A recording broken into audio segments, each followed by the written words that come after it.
వక్రతుండ మహాకాయ సూర్యకోటి సమప్రభ నిర్విఘ్నం కురు మే దేవా సర్వకార్యేషు సర్వదా గురుబ్రహ్మా గురుర్విష్ణుః గురుర్దేవో మహేశ్వరః గురుః సాక్షాత్ పరబ్రహ్మ తస్మై శ్రీ గురవే నమః.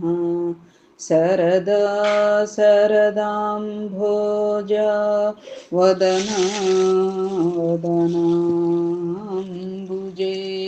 సర్వదా సర్వదాస్మాకం సన్నిధిః సన్నిధిం క్రియాత్.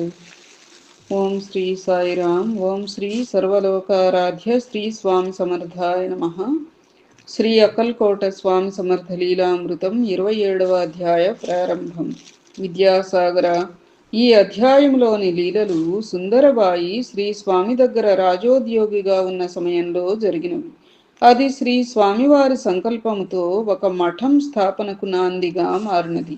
ఎవరు ఎన్ని విధాల ప్రయత్నించినా సద్గురువుల సంకల్పము ఆశీర్వచనము ఉంటేనే అది ఫలించేది. లేనిచో ఏ ప్రయత్నమైనా వ్యర్థమైపోతుంది. అందువలన ఫలితం పొందాలి అనే సంకల్పం ఉన్న భక్తులు ఆ సంకల్పమును నిస్వార్థముగాను శ్రద్ధతోనూ చేసినచో దానికి మహాత్ముల ఆశీస్సులు లభిస్తాయి అని నిత్యానందుడు తెలిపి తిరిగి చెప్పుచున్నారు. శంకర్రావు రాజా వారు నిజాం రాజ్యంలో జాగీల్దార్.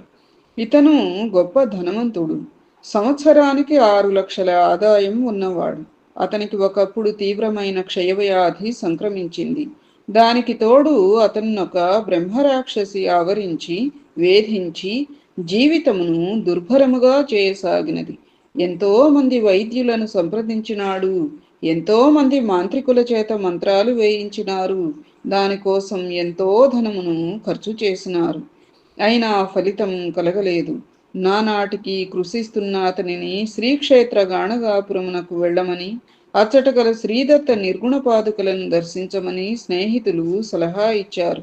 శంకర్రావు గారు శ్రీక్షేత్ర గాణగాపురమునకు వెళ్ళాడు. శ్రీదత్త పాదుకలను నిత్యం భక్తిగా శ్రద్ధతో సేవించి బ్రాహ్మణులకు భారీ ఎత్తున అన్న సంతర్పణలు చేసి విరివిగా దక్షిణలు ఇచ్చినాడు. ఈ విధంగా 3 నెలలు గడిచాక శ్రీ దత్తాత్రేయ శ్రీ స్వామి స్వప్నంలో దర్శనమిచ్చి అక్కల్కోటలోని శ్రీ స్వామి సమర్థులను దర్శనం చేసుకుని వారిని సేవించమని చెప్పారు. ఆ క్షేత్రంలోనే అక్కల్కోటలోని ఆ అవతార పురుషుని గురించి, వారి లీలలను గురించి భక్తుల ద్వారా వినియున్నారు. అచ్చట ఉన్న శ్రీ స్వామి అవతార పురుషుడని వారి మహిమ గురించి తెలుసుకున్నారు. అయినా రాజుగారికి వెళ్లే సంకల్పం కలగలేదు. స్వప్నంలో శ్రీ దత్తస్వామి ఆదేశించిన అతని మనస్సునకు అది నచ్చలేదు. శ్రీ గాణగాపురం విడిచి వెళ్లాలనిపించలేదు. శ్రద్ధగా శ్రీ గురుదత్త పాదుకలనే నిత్యం సేవించసాగినారు. భక్తుల పట్ల దయతో వారిని ఆర్థికంగా, ఆధిభౌతికంగా, ఆధ్యాత్మికంగా రక్షించి అనుగ్రహించే తత్వమే శ్రీ దత్త సాంప్రదాయం.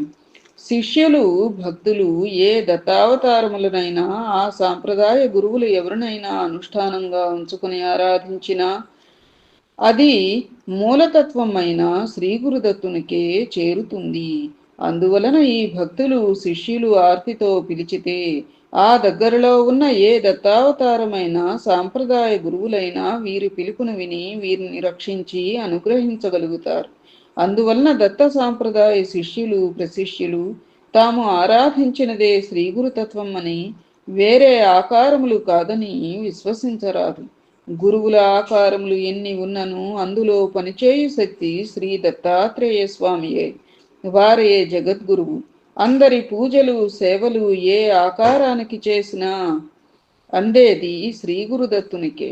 అందువలన రాజా శంకర్రావు గారిని ఆదరించి రక్షించే ప్రయత్నంలో శ్రీ దత్తస్వామి స్వప్నంలో అలా ఆదేశించారు.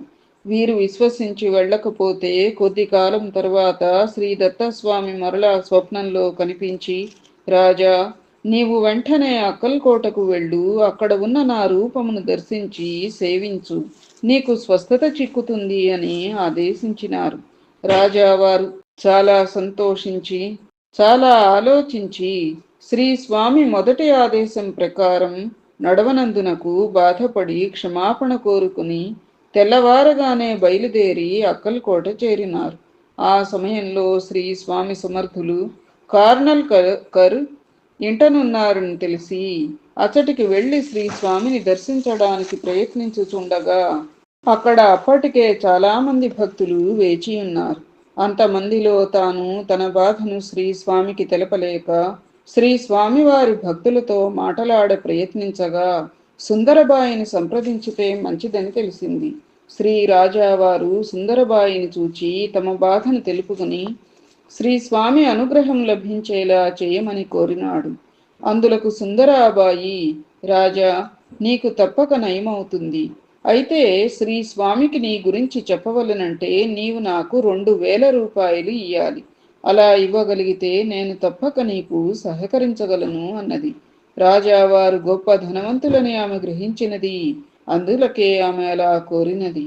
దానికి రాజావారు, అమ్మా, నాకు శ్రీ స్వామి దయతో నయమవ్వాలి గాని 2000 ఏమిటి, 10,000 ఇయ్యగలను అన్నారు. దానికి ఆమె అమితమైన ఆనందమును పొంది వారిని శ్రీ స్వామివారి వద్దకు తీసుకొని వెళ్ళింది. రాజావారు శ్రీ స్వామికి పుష్పమాల సమర్పించి తీయని పదార్థములను తినిపించి పాదాభివందనం చేసినారు. అంత సుందరాబాయి శ్రీ స్వామితో వీరిని అనుగ్రహించి వారి బాధను నివారించమని చెప్పుచుండగానే శ్రీ స్వామి దిగ్గున లేచి బయటకు వెళ్లి గబగబా నడిచి షేక్ నూర్ సాహెబ్ దర్గా దగ్గరకు వెళ్లి ఆ సమాధి దగ్గర పడుకున్నారు. రాజా పరివారం మిగతా భక్తులందరూ వారిని వెంబడించిపోయినారు. వారు దర్గా దగ్గర పడుకుని ఉన్న శ్రీ స్వామిని చూచి దూరంగా నిలబడినారు. దర్గా దగ్గర ఉన్న ఫకీరులు రాజా వారిని చేరి విషయం తెలుసుకుని, రాజా, శ్రీ స్వామి అలా పడుకుని ఉండడం ద్వారా నీ అనారోగ్యమును తొలగించి ఆరోగ్యం ప్రసాదించినారు, మృత్యుముఖం నుండి బయటపడినావన్నారు. సుమారు 6 మాసములలో శంకరరావు రాజా వారి శరీర అనారోగ్యం, బ్రహ్మరాక్షస బాధలు అన్నీ పూర్తిగా మటుమాయమయ్యాయి. ఈ కాలంలో ఎక్కువగా వారు గాణగాపురంలోను శ్రీ స్వామి సమర్థుల సన్నిధిలోనూ గడిపినారు. వారు పూర్తి ఆరోగ్యం పొందిన తర్వాత శ్రీ స్వామి వారిని దర్శించినప్పుడు ఆయన, నీవు సుందరాబాయికి ఏమీ ఇయ్యనక్కరలేదు, నిన్ను అనుగ్రహించినది ఆమె కాదు కదా, ఈ పట్టణ పొలిమేరలో ఒక మఠం నిర్మించడానికి నీవు చెప్పిన పైకం వెచ్చించు అన్నారు. శ్రీ స్వామివారి ఆదేశంతో శంకరరావు భక్తుల కోసం ఒక చక్కని మఠం నిర్మించినారు. దీనినే రాజేరాయన్ మఠం అని పిలుస్తారు. శ్రీ స్వామి దానికి ఆనందించినారు. వీరి భక్తులనేకులు ఈ మఠంలో నివసించి శ్రీ స్వామిని దర్శించి వారి ఆశీర్వాదములను పొందుతుందురు. ఈ విధముగా శంకర్రావు రాజే వారికి అనుగ్రహము, సుందరాబాయి ఆశకు నిరాశ మిగిలినది. శ్రీ స్వామి సంకల్పంతో కోరిన ధనంతో ఒక మంచి మఠం నిర్మాణమైంది. సతారా జిల్లాలో రహమత్పురా అనే సంస్థానం ఉండేది. దానికి అప్పా సాహెబ్ మాణే అని వారు జమీందారుగా ఉండేవారు. వారికి 2 కుమారులు, అన్నా సాహెబ్, తాత్యా సాహెబ్. ఒక కుమార్తె జమునాబాయి కలదు. ఇతను ఒకసారి అక్కల్కోటకు శ్రీ స్వామి వచ్చిన కొత్తలోనే శ్రీ స్వామి దర్శనార్థమై వచ్చినాడు. అతని కుమార్తెకు ఎన్ని సంబంధాలు చూచినా కుదరలేదు. శ్రీ స్వామి అక్కల్కోటకు రావటం, వారి లీలలు అనుగ్రహములు విని వారిని దర్శించాలి అని వచ్చినారు. ఆయన యుక్త వయస్సు వచ్చిన తరువాత తన కుమార్తె జమునాబాయిని తీసుకుని శ్రీ స్వామి సన్నిధికి చేరి వారికి పాదాభివందనములు చేసి తన కోరికను తెలుపగా, శ్రీ స్వామి, భయమెందుకు, ఏల బాధపడతావు, నీ కుమార్తె కొరకు ఉన్నత రాజవంశీయుడైన వరుణి నిర్ణయించినాం, అతని పేరు ఖాండియా అన్నారు. వారు ఆనందముతో భక్తులకు మిఠాయిలు పంచిపెట్టి శ్రీ స్వామికి పాదాభివందనములు చేసి కానుకలను సమర్పించి వారి సంస్థానానికి వెళ్ళిపోయారు. కొలది రోజులకే బరోడా యువరాజైన ఖాండీరావు గైక్వాడ్తో ఆమెకు వివాహం అయినది. అప్పాసాహెబ్ మానే సమస్య తీరడమే కాక యువరాజు గారు అల్లుడు కావడంతో ఆయన కీర్తి ప్రతిష్టలు మరింతగా పెరిగినాయి. శ్రీ స్వామివారిని దర్శించి అక్కడ వారికందరికీ అన్న సమారాధన గావించినాడు.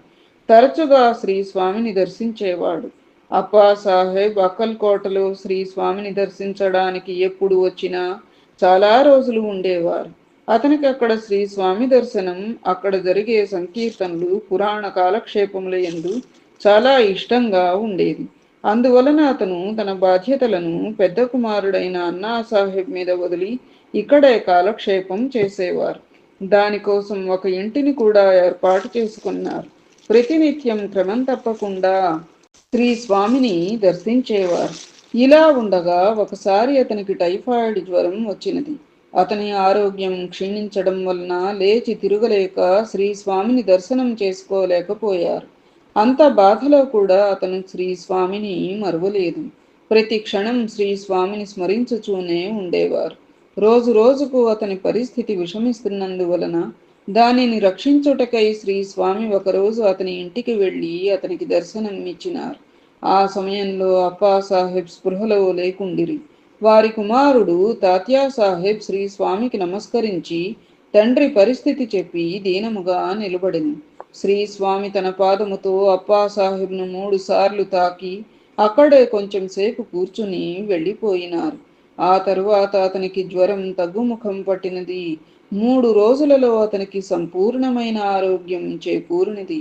సంతోషంతో శ్రీ స్వామిని దర్శించినారు. అతను అతని కుమారులు ఎప్పుడూ శ్రీ స్వామిని దర్శించుచుండేవారు. అప్పుడప్పుడు శ్రీ స్వామి తన భక్తుడైన మోరాబా కులకర్ణి ఇంటికి వెళుతూ ఉండేవారు. అతని భార్య చాలా కాలం నుండి తీరని కడుపు నొప్పితో బాధపడుతుండేది. ఒక అర్ధరాత్రి ఆ బాధ భరించలేక ఆత్మహత్య చేసుకోవడానికి ఆమె బావి దగ్గరకు వెళ్ళింది. అదే సమయానికి శ్రీ స్వామి భజరంగా అనే ఒక భక్తుని నిద్రలేపి బావి దగ్గరకు వెళ్ళమని చెప్పారు. అర్ధరాత్రిలో బావి దగ్గరకు ఎందుకు వెళ్లారో అర్థం కాలేదు. అయినా సద్గురువు మాటను ఉల్లంఘించడానికి వీల్లేదు కావున అతను బావి దగ్గరకు వెళ్ళేసరికి బావిలో దూక ప్రయత్నం చేస్తున్న కులకర్ణి భార్య అతనికి కనిపించింది. ఆమెను ఆ ప్రయత్నం నుండి విరమింపచేసి శ్రీ స్వామి వద్దకు తీసుకుని వచ్చినారు. శ్రీ స్వామి ఆమె శరీర బాధను తెలుసుకుని ఓదార్చి క్షణకాలం రెప్పవాల్చక ఆమె కేసి చూచారు. ఎంతో కాలంగా బాధించుచున్న ఆ కడుపు నొప్పి ఆ క్షణం నుండి మాయమైపోయినది. భక్తులను రక్షించడం అనేది, వారి శరీర బాధలు తీర్చడం అనేది ఈ సాంప్రదాయ ప్రాథమిక చర్య. ఏ సాంప్రదాయం? దత్త సాంప్రదాయం. ఆత్మహత్య మహాపాపం. దాని వలన స్థూలంగా విముక్తి లభించున్నట్లు కనపడునే గాని అది విముక్తి మాత్రం కాదు. మానవ జీవితం సాధనతో యోగంతో ముక్తి సాధించడానికే. కష్టాలు వ్యాధులు పాపమును హరించి వేస్తాయి. సుఖాలు సౌఖ్యాలు విలాసములు పుణ్యఫలమును హరించి వేస్తాయి. కావున సద్గురువుల సేవలో వారి అనుగ్రహంతో ఈ పాపపుణ్యములను హరింపచేసుకుని ముక్తిని పొందాలి. దానికై యత్నించాలి. గోవింద శాస్త్రి అనే పేద బ్రాహ్మణుడు ఉండేవాడు. అతను ప్రతిదినము శ్రీ స్వామిని దర్శించుచుండేవాడు. కానీ సంసార భారం ఎక్కువగా ఉండేది. పేదరికం వలన రోజు పస్తులు ఉండవలసి వచ్చేది.